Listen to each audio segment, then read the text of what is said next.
to Board Game Bites. I'm Melanie. And I'm Monte.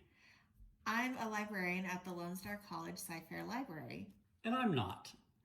Today, we're going to talk to you about one of our favorite games. It's easy to teach, it's a lot of fun, so here we go. We're going to talk about Point Salad. It's a game that's put out by AEG. It is for 2 to 6 players. We're going to be playing with 2 players today. It's a lot of fun with 3 or more, but we're going to try it out with 2. It takes about 15 to 30 minutes, so it's a quick, short game. It does list the suggested age as starting at 14, but you can play the game with anyone who can understand the concept of scoring points.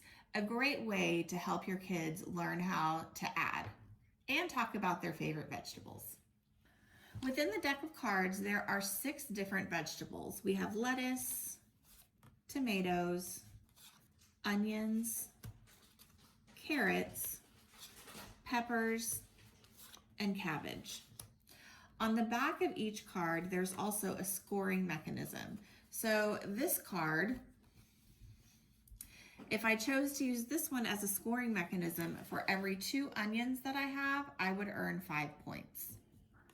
So let's show you how we set up the game to play and explain how the scoring and the vegetable taking works.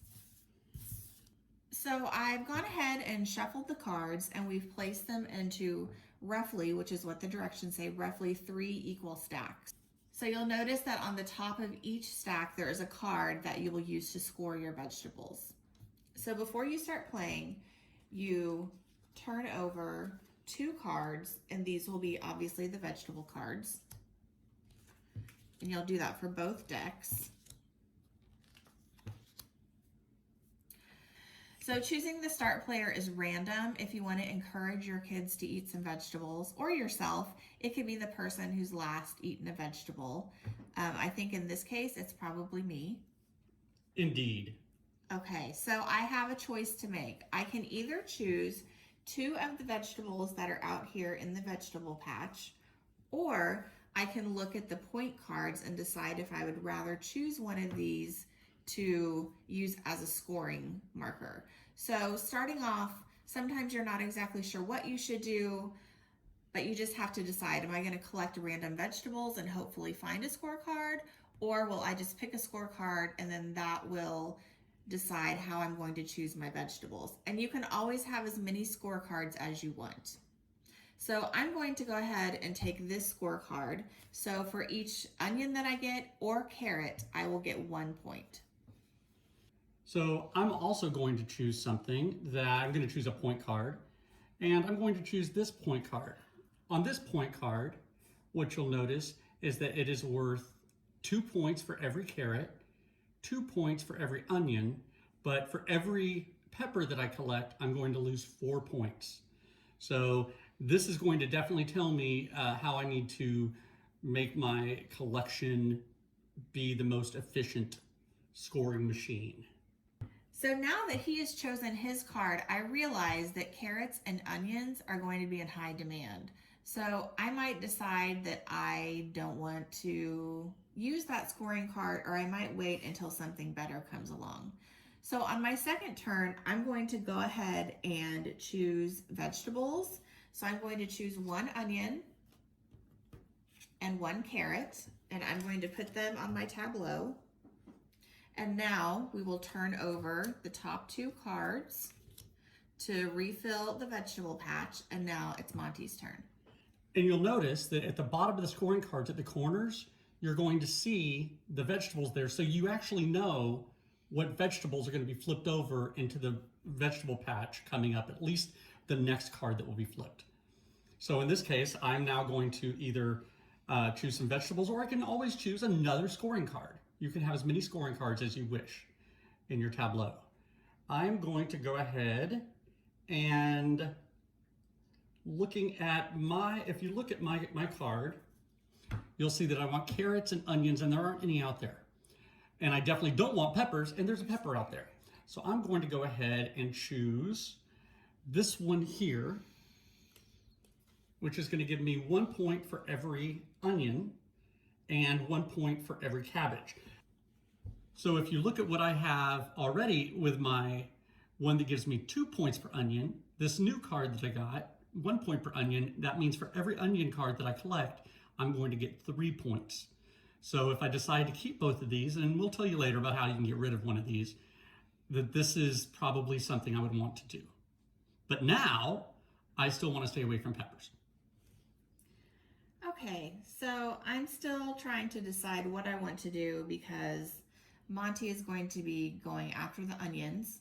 So I could choose this card, which will give me 5 points for every onion and every pepper. And I know he doesn't want peppers, but I don't think that I want to fight over onions. So I'm going to go ahead and take this card, which will give me 8 points for every 3 tomatoes that I gather. On my turn, in my tableau, and as you can see, I get points for carrots and for cabbages. So that's definitely, and I look out here and I see a carrot and a cabbage. So I'm going to go ahead and take the carrot and the cabbage and put them in my tableau for scoring later. And then of course I refill the vegetable garden patch with cards from that stack. So now we're just going to play through to the end of the game and we will show you what the scoring looks like.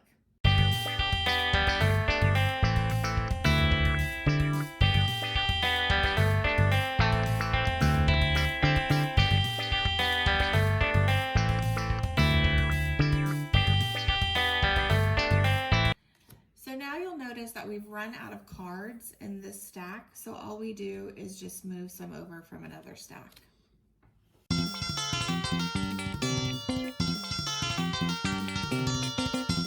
Now that we're out of all of these cards, when we're done picking, the round will be over. So now the round is over and we're going to show you how we will score. Okay, so this is my tableau that I ended up with. So you'll notice I have 4 scoring cards and these are my vegetables. I have onions, carrots, tomatoes, and peppers. So let's start scoring. So for each onion, I will get 1 point. So I have 1, 2 onions, so I'm up to 2 points. For each carrot, I will get 1 point. I have 1, 2, 3 carrots, so that's 3 points, plus my 2, so I now have 5 points. For every 3 tomatoes I have, I'll get 8 points. So now those are my 3 tomatoes. So 8 plus 5 is 13. Math is hard for me sometimes. So now for every 3 peppers, I will get 8 points. So there's 3, and here are 3 more. So that's a total of 16 points. So 16 plus 13 is 29. And I will get 1 point for each pepper. That's 6 more points. So 6 plus 29 is 35. And then I will get 1 point for each tomato, 3 tomatoes, so that's 3 more points. So I have a total of 38 points for the round. Now we're going to look at Monty's score. Okay, so here's my tableau. And I also got 4 scoring cards. And I'm going to go scoring card by scoring card. First of all, this first one here says for every pair of a cabbage and a lettuce, I get 5 points. So I have 4 pairs. So that each pair is worth 5 points, so that's 20 points. Here I get 5 points for every pair of carrots. I only have 1 pair. I mean, I have 3, but only 1 pair. So that's 5 points. So that's going to go ahead and put me at 25.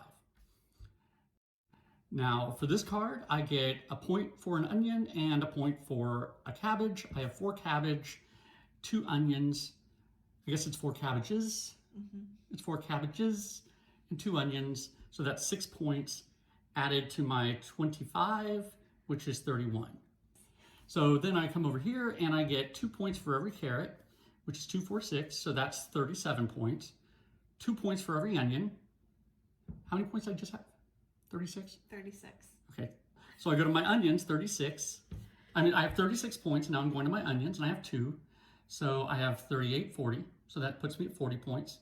And I don't have any peppers and I don't get any scoring for my tomatoes. So as it stands, Monty is winning. He has 40 points. I have 38 points. When you're playing this game, depending on the number of players, it depends on how many rounds you have. So we usually play with 3 to 4 players and it's just 2 rounds. But when you're just playing with 2 people, they say you should do 3 rounds. So we would do the same thing for 2 more rounds, add up our scores, and the person who ultimately has the most points is the winner and gets to eat all of the vegetables. So that's point salad. Thanks so much for joining us for this episode of Board Game Bites. Make sure that you check back with us as we'll be showing you more games and also different games and platforms that you can use to play with your friends and family through online conferencing tools. Have a great day.